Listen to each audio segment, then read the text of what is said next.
And then the final one, which, again, sounds so... we've heard it so often that we might be deaf to it at this point, but we should love the person we're arguing with.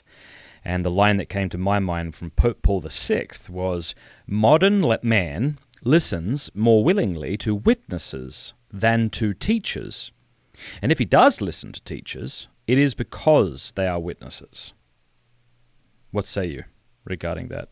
Yeah, I have many thoughts. I read this book about St. Thomas Aquinas called The Quiet Light by Louis Duval, which I recommended to you at one point. Yeah, I love that. You keep bringing that up. It must have had a real impact on you. That's really cool. It did. It's just People super should charming. check that out. Yeah. Delightful. But in that, it describes an argument that St. Thomas had. So there was, in 1256, there was a man in Paris named William of Saint-Amour who said that these new mendicant orders were a sign of the end times, and that they were like the devil's henchmen. And basically because they were monks who had left their monasteries or had made their monasteries too close to the city center and were kind of undermining the rights of the secular clergy, it seemed to him. A lot of it was because some of these friars were getting university chairs at the University of Paris. And so St. Thomas, St. Albert the Great, and St. Bonaventure went to defend the mendicant orders before the Holy Father in Rome in like 1256, I want to say.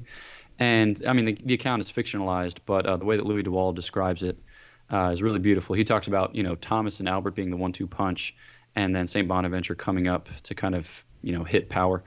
And he says, like, St. Thomas reduced his arguments to mere rubble.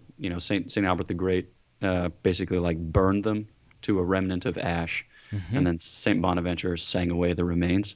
But like St. Thomas Aquinas was willing to undertake the debates of his contemporary age. We don't often think about him as writing polemical treatises, but he wrote quite a few of them.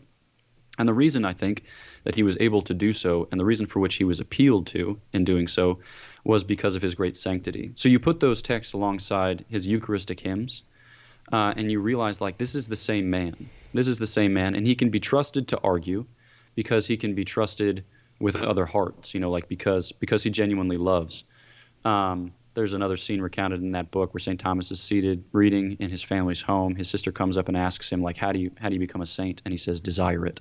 And Thomas is a man of great desire, and his desire for the Lord spills out into a desire for souls. And so in all of his argumentation, you see it animated by this consideration, by this concern that others know God. Because, sometimes we forget St. Thomas was a priest. He was a Dominican friar. His life was given to the contemplation of the Most High and to the salvation of souls through this preaching act. So, yeah, the reason that he's good at arguing is because he knows and loves. One of the things Jason Everett has said, because Jason Everett does a lot of chastity work, and I've heard him be asked the question, what do I do with my daughter? What do I do with my son? And they're living this lifestyle that's not chaste. And I think his response to them is something we should keep in mind as well. He says, take a holistic interest in the person's life. Like, nobody likes to feel like they're a problem to be fixed. And that's exactly what you feel when a Mormon or a Jehovah's Witness knocks on your door and they show up. And they might have the best intentions. They might be a super great person. But, they're there because you're not the way you should be. And whenever you kind of enter a relationship like that, or you feel like this is what it's about, like I need to believe what you believe or I'm wrong, it's really, really, really, really difficult to be open to changing.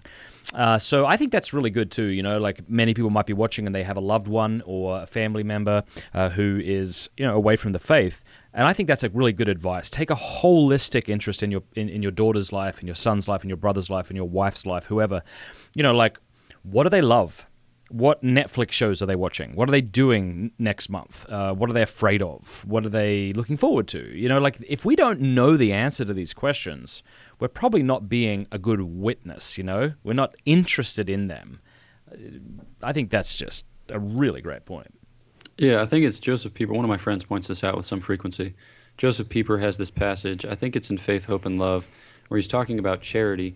And he says, oftentimes we think about charity as this division we think about love as divided between egoism and altruism. We have it in our minds that we ought to be altruistic, and so we deny our own desires and we preference the desires of others, or we preference the good of others.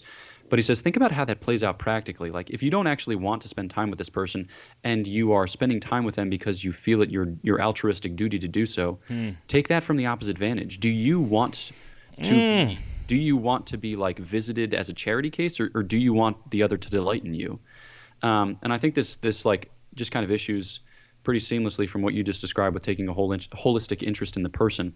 We don't want to like make the other the quarry or the object of our apologetic, desire.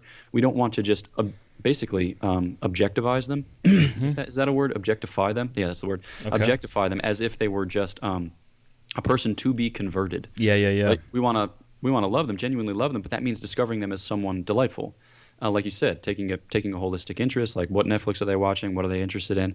Because if we are thrown in together and if we are to share a common life, it will only be something that is for them transformative and delightful if we really care, because they can smell a rat. And, if we're just there to put another notch on our apologetic belt, then we would do otherwise. Yeah, this is really helpful, I think. So those were 7 things. And we got through them in just in an hour. So I hope that's really helpful to people. And as you were talking, Father, you say things so succinctly. I feel like I'm grasping for stuff for like 5 minutes. So you're like, yeah, boom. And I'm like, okay, yeah, that's it. It's almost like you should have your own podcast. Thank you for watching this clip. You can click here to watch the full episode. And I want to say a big thanks to our sponsors and to our amazing patrons for making all of this possible. Please do us a favor before you go. Click that subscribe button and then the bell. And that way YouTube will be forced to let you know every time we put out a new episode.